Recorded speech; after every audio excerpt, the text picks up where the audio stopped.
How to fix driver IQRL not less or equal error on Windows 11.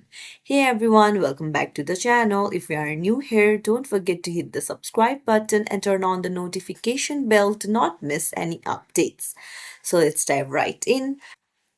You will need to head over to your file explorer, and then you will need to go to this PC, and then you need to right click on it and then go to properties and then go to tools, and there you'll find the check option. This option will check the drive for file system errors, so you can just tap on it, and then this will help the scanning process, especially for SSD and other types of hard drive, and then you will be able to solve your problem.